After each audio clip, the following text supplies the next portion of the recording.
Hey guys, welcome back to the series Learning Katia. In this tutorial, we are going to talk about two sketch based features which are pad and pocket. Now, let's look at the first feature which is pad. Now, pad is similar to extrusion. We saw that earlier as well. To demonstrate it, let me create a sketch, a simple rectangle on the XY plane. I'm going to select XY plane and I'm going to click on sketch. Now I'm in the Sketcher workbench. I'm going to take a center rectangle and I'm going to draw a rectangle. Let me give some constraints. Let's say 100 by 100. Okay. Now I have a square 100 by 100 square on the XY plane. Okay. I'm going to select the pad option and you can see that this pad definition dialog box appears. And there are a lot of options inside here, but first of all you have to select under profile or surface tab, you have to select your sketch. Here you can see it says no selection, so I'm going to select my sketch. Now you can see something happened here. You are looking at a wireframe of what the pad is looking like. Okay, if I click on preview here, now you can see the pad extrusion. Okay, and on the top here you can see there is type and it is selected as dimension, and if you click here there are different options. We will look at these options a little bit later in this session. Let's see dimension, and you can see length here. You can see here 20 is there, right? This is that length which is extrusion length.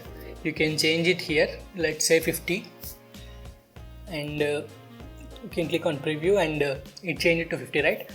This is basically the extrusion length, how much length you want to extrude your sketch, that is it. Okay, you can see this arrow here. Okay, it represents the direction of extrusion. Currently it is normal to the XY plane, our sketch plane. If I click on this arrow, then it will reverse the direction and I can click preview again, so the extrusion direction will be reversed. Okay, there are some options here. Let's see mirrored extent. If I select mirrored extent, the extrusion will takes place 2 times and the actual extrusion will be mirrored in the opposite direction. That is what mirrored extent is. Here you can see more options, and if I click on it, I can get some more options to play with. Here you can see second limit is there, and here also you can see dimension is there. There are these same options as here as well. Under this, length is currently 0, let's say 25. Okay, and I can click preview and you can see here the first limit is 50 in this direction and the second limit is 25 in the downward direction. Okay, that is what first limit and second limit is. You can see here an option called thick. If I select it, this tab becomes active and I can select the thickness here. And if you observe closely, if I click on preview, now it is no longer a full solid and it has become a hollow thing. I can say hollow shell kind of thing. That is what thick option will give you. You can change the thickness here. Okay, and here as well there are 2 thickness limits. The thickness 1 will increase the thickness radially inward and thickness 2 will increase the thickness radially outward, as you can see. Okay, you can see here in the direction the normal to profile is selected, which means that the default extrusion direction is normal to the sketch plane. I can uncheck this and I can give any direction of extrusion. I will uncheck this normal to profile and this reference I will select as my line. Okay, now you can see, if I click on preview, now you can see the extrusion is happening in the direction of the line, which means that we have changed the direction of extrusion from normal to this direction. Okay, now in order to demonstrate these up to next, up to last, up to plane and up to surface, these 4 options, I have this setup here.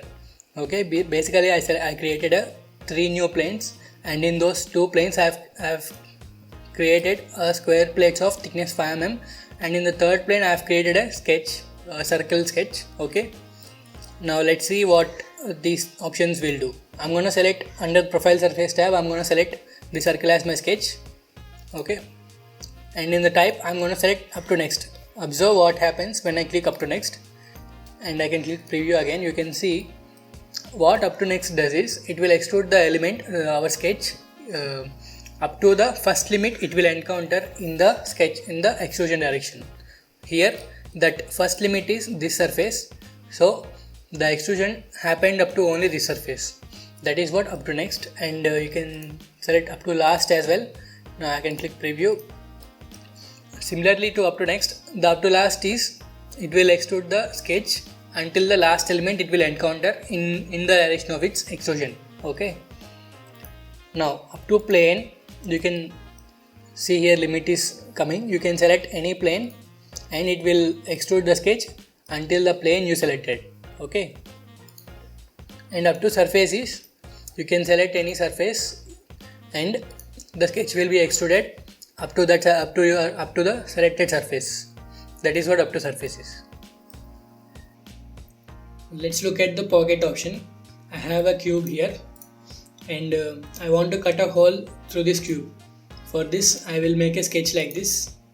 I will make a circle on one side of the cube, and I will select pocket option, and here under the profile or surface tab I will select this circle, and you can give the dimension as whatever you want.